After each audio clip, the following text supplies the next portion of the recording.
Yo guys, what is going on? It is Invin here, and today what I am bringing to you all is a video on my top tips on how you can prepare yourselves for Brimstone Sands. Now with the Brimstone Sands update, there is a lot of changes and modifications coming to the game in terms of adding new features and also adjusting some of the existing features that we see in New World. So what I'm going to do today is go over some of the most important things that I have found so far whilst going around my adventures in the PTR that I think are going to help you guys out. Now it's going to be things like what you can prepare in terms of trade skills to level up, what materials you want to keep, and things you need to be aware of to see how you want to deal with them, whether you want to buy stuff ready for it or you want to sell stuff ready for it. Either way, hopefully these tips will help all of you out. Now if you haven't already done so, please do make sure you drop a subscribe to the channel down below, and let's jump straight into the video. Now one of the main things that is coming with the Brimstone Sands update is of course these brand new Heartrunes, which are essentially going to be ultimate abilities in New World. Now as you guys can see here, Gypsum Orbs are needed to upgrade these, and they are also needed for some of the legendary upgrades as well.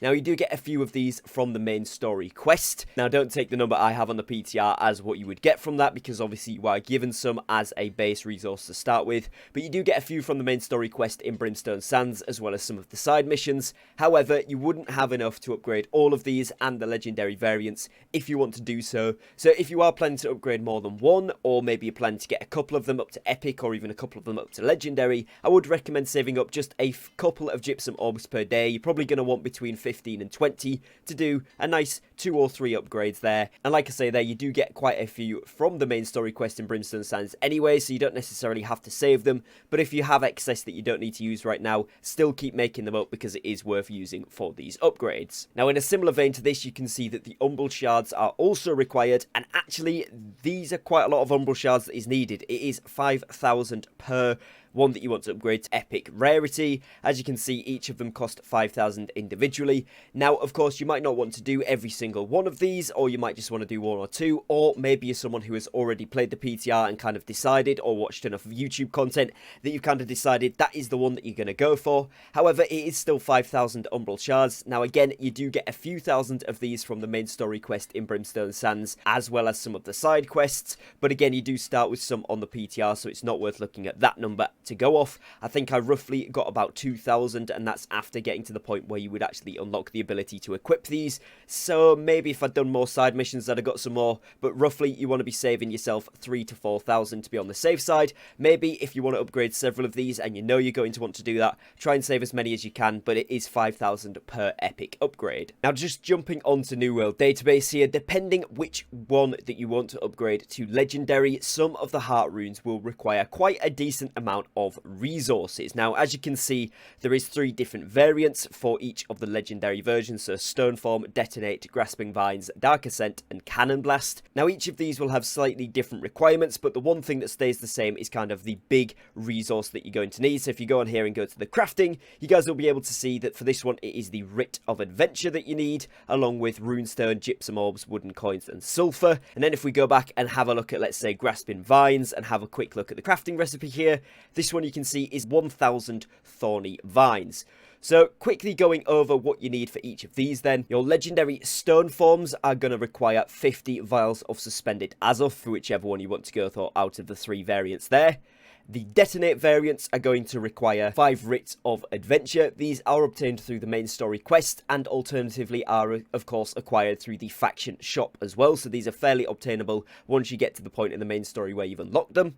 The Grasping Vines is the 1,000 Thorny Vines that it requires for the legendary variants. The legendary Dark Ascent variants require 1,000 Feathers, and the legendary Cannon Blast variants require 1,000 Saltpeter. So if there is specifically one that you are aiming for, I would recommend saving up that resource, because on most servers these resources are already quite expensive when this patch launched onto the PTR.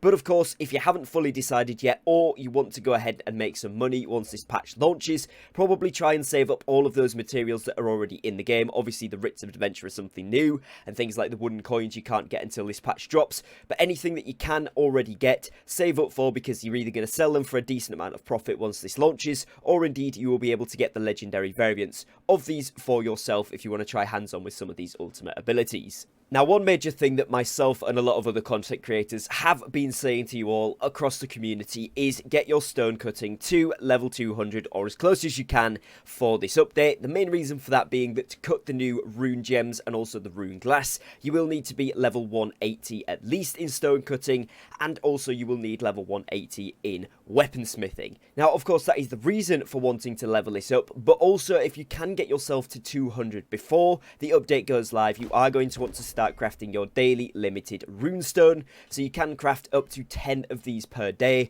and as you will see again from these Heartrune recipes, you are going to need some for the upgrades and also some for the legendary upgrades too. So again, across the board, these are going to be super useful. As you can see from the rune glass, you don't necessarily need the runestone here, but you will need, like I said, the weaponsmithing one there. So if you can level that up to 180 as well, that will put you at a really nice position. Now, leveling up your stone cutting leads me nicely onto lodestone specifically. Now, this is skyrocketing in price across pretty much every server. Everyone is farming it and everybody is contesting one another to try and get hands on with this, mainly because you need lodestone for lodestone bricks, which gets you a decent amount of XP, and then you also need lodestone for obsidian voidstone, which gets you the most XP other than runestone, and lo and behold, you also need to make sure that you then have the obsidian voidstone, so in turn obviously the lodestone and lodestone bricks to be able to make the runestone. So essentially you're going to need an awful lot of lodestone.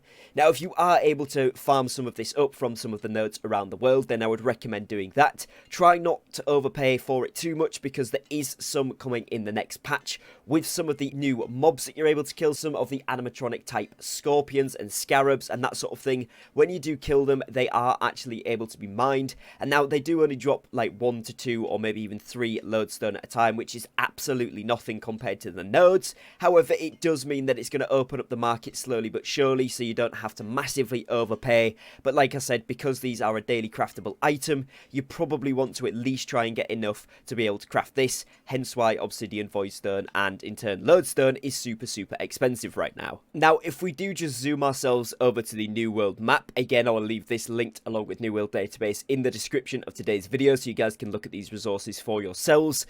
But what I've done here is selected the lodestone resource so we can see exactly where we're going to be able to get this in Brimstone Sands, and our options are pretty bleak. There is literally 2 nodes above the settlement, 3 nodes down to the bottom left, maybe 4 if you count this one right out in the center, 1 node down the bottom, and that is pretty much it. So it's not like it's going to open up a whole host of new farming spots.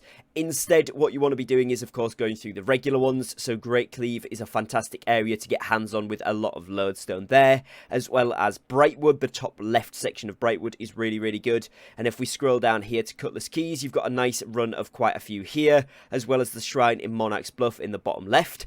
Now, as well, another good mention is to go over to Reekwater if you are farming the Orichalcum, which you will know now is kind of down the bottom here. There's a lot of it. You can pick up a little bit of lodestone. It's not amazing, but it tends to be a little bit less contested.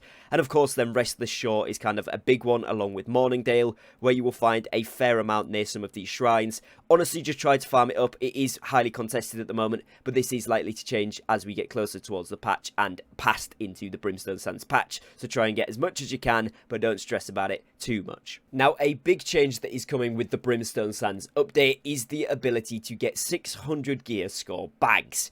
Now, this is important for several reasons, and first and foremost, make sure you're not spending a lot of money on the 600 gear score bags right now, because obviously they are of blue quality or rare quality. I don't know if they are going to be upgraded to 600 gear score when this update comes live, so we'll have to wait and see on that one, but my advice would be hold off just in case they don't, as the 600 gear score bags that are available once this goes live is really crucial. Now, if we put in all of the materials, you can see obviously I would need to have the set on and the trophies, the food bonus, and of course the town buff bonus as well to craft these at 600 gear score. But initially, as you can see already, from 545 to 570, you do have 4 perks available at a chance to get, which of course if you add in the Azov, you will get a very high chance to get these, etc. Now again, if we just roll back onto New World database, you guys will be able to see the new crafting availability here. Now obviously we have the similar stuff in the same perk pools, so you will have extra pockets, Azoth attuned or loyalty as your first perk. You then also have a chance at getting plentiful ammo. Now note here that it is ammo and not bullets or arrows. It's combined into one, which is much better and much more simplistic. You then also have a chance at rolling luck, and then one of your burden perks down here. Now if you actually upgrade this to 600 gear score, what you guys will be able to see is that you actually get a 5th perk at 100% chance here, which is called Lasting Consumption, and this is where food, honing stones and ward potions last 17% longer. Now this is absolutely huge. As you will know, a lot of these stat boosting foods and things like tier 5 honing stones are super expensive, and the ability to have these last longer is always going to be a good thing. Now, for those of you that are going to be wondering, like I naturally did, whether this stacks, from the testing we've done in the PTR, it seems like it does stack. Now, do be aware that it is still PTR testing that we've done, so this may change as we go into live, but I will keep the channel updated if it does. As far as we're aware right now, this is going to stack, and if you get at least 2 of these, it goes up to like 45 minutes, so with 3, you're going to be nearly at an hour from a 30-minute boost. So this is going to be really good. But of course, it's going to make these bags super expensive, as you can only roll 590 to 600. So if someone gets that 600 roll, it's going to be super expensive. So my advice following this is going to be twofold. Obviously, as you guys can see from the crafting requirements in game in the PTR here, we need 45 runic leather, 25 phoenix weave, 10 asmodium, and 1 grand rune of holding to craft a single bag. And obviously, if you had the max stuff, that would be 590 to 600. So all of those materials are going to go up in price, particularly the runic leather, as obviously that is the one that's the most required for it. But all of these materials, as they are daily lockout crafts, are also going to go up in price, of course, across the board, as they always do with an update when there's more demand. But if you are somebody that is able to make these satchels and you are able to roll them at that maximum gear score, I would certainly recommend saving up as many of your daily craftable items as you can, because this is going to be super worth it. Now the other thing obviously is the grand rune of holding. This bad boy is also going to go up in price, and if we just have a little dip over here and speak to the syndicate guy, obviously I'm on the PTR so I haven't leveled up, but if we have a little look here at the grand rune of holding, it is available at the tier 4 of your faction shop, and it costs 7,000 tokens and 1,500 coins. So obviously I cannot strongly recommend doing your 3 daily boosted faction missions where you get loads more tokens and loads more gold per day. Certainly do those, because the more of these you can stock up on right now is going to be beneficial. Whether you can craft them or not, you're going to be able to sell them for a profit, and if there is any super cheap on your server right now, make sure you snap them up before most people clock on, because again, these are only going to soar in price once this is released, because essentially it's going to be like a best in slot bag with that lasting consumption perk on, because I think a lot of players are certainly going to be aiming to get it to get more bang for their buck in the long term. Now, sticking on a similar vibe for this one then, the tools are now also able to be 600 gear score legendary tools with the PTR update or the Brimstone Sands update once this hits live, and this also opens up a whole new host of availability to be able to craft some of these really good things with a very special perk on indeed. So again, I'm going to show you guys the materials that you'll be requiring if you do want to make these at maximum level. Of course, it's 15 asmodium for the axe here, 3 glittering ebony and 2 runic leather. Again, if we go up to if we go down to the pickaxe, it's swapped back to the orichalcum, but if we swap them in, it's the same difference there. Sickle and knife as well, both requiring 1 less ironwood plank, 1 less leather, and 5 less ingots. But again, you're going to need the sets, the trophies, the town buff, and of course the food buff in order to be able to craft these at the 590 to 600 gear score range. And again, I'll jump onto the database and show you guys just why this is worth it. Now, as you guys can see, you get all of the regular 4 perk chances that we had, which if you craft something at 500 gear score, you can now see that you will actually get that 4th perk, which is really cool. But if we jump this up to 600, which is what we're all interested in, you have a 100% chance at a random perk, and this perk is actually really good. So if we have a look here, you can get all of your regular things like as extraction, your gathering alacrity, harvesting efficiency, all of that good stuff, the discipline, the luck. And then the final 5th perk, if you roll a 600 gear score, is going to be the alignment perks. Now, as you guys can see on screen from New World Database, these are available in each of the elemental mote types that are available in-game, whether it is fire, earth, air, water, spirit, life, or death. Now, as you can read from the description here, my camera's cutting off the top view, but they're all exactly the same. It's whenever you finish gathering a node, there is a chance to gain the moat that is related to the element that you have the alignment for. Now, it will be a random one each time you roll a 600 gear score, but it will definitely be one of these if you hit a 600 legendary craft, which is absolutely amazing. And for a lot of players that have been playing this game, even for just a little bit of time and have touched on the crafting even slightly, you will know that moats tend to be one of the things that is needed across the board for lots of different ways, whether it's jewel crafting, arcana, or all sorts of different things, and actually tend to be one of the most expensive things because although there is some farming routes, they are also highly contested. So this is going to be a really, really sought after perk. Again, I am not sure whether this is going to change current 600 gear score tools to be legendary with this on, or whether it's going to be something brand new with the update. We're going off the assumption right now that it's going to be brand new once the update comes in, so maybe save your money and hold off just to wait and see if that is the case. Again, as soon as I know more information on that, I will update the channel here, but this is going to be super, super useful for almost every single player, even if you don't craft or you don't want to do that much gathering. If you're going to do just a tiny bit of gathering, it is super worthwhile because it is going to make you money. Of course, in the slightly longer term, after maybe a month or so of this update being on live servers, the prices of moats are probably going to drop at least a little bit. But initially, you're going to be able to make a lot of money, and going forward, you're going to be able to continuously sell these if you have a supply of them, because players are always needing them for crafts and making things like consumables, so they are super, super useful, and this is something really worth being aware of. Again, if you're able to craft it, make sure you're saving up the materials, or indeed, if you are not able to craft it, save up some of the materials and sell them once this update goes live, because players are definitely going to be trying to roll for these items. Now, something else that is really nice here in the PTR, we're just going to demonstrate it with Orichalcum harvesting sickles. We're going to craft 15, and as you guys will see, instead of waiting for each individual sickle to craft, it does them all in one go right here on the screen, and you can kind of scroll through and see what you've got. Usually it orders it by gear score, so of course if you are doing 590 to 600 as maximum crafts, you'll see if you get any legendaries right at the top, which is super nice. And another additional feature that they have added here as well is the ability to just scrap this by pressing this recycle button.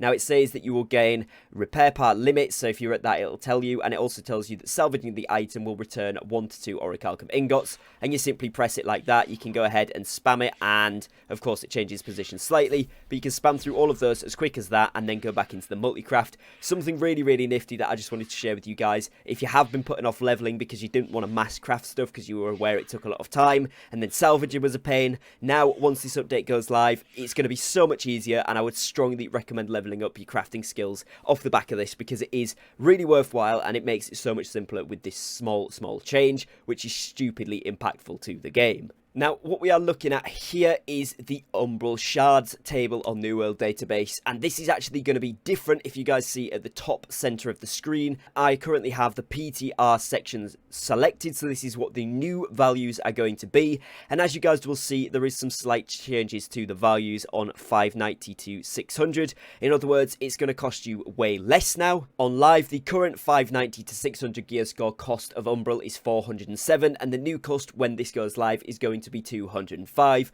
which sounds great and is going to be great for getting people up to that 600 margin. However, as you guys will swiftly see as we scroll down, I know my camera blocks the initial few here, but generally you guys can see underneath this the values. As soon as we start hitting 600 or above, which is going to be where we are now more or less at the top of the screen, you can see that the values go up a vast amount, and you're going to be required to have a lot more Umbral Shards to upgrade, especially in the early 600s, pretty much all the way up until 620.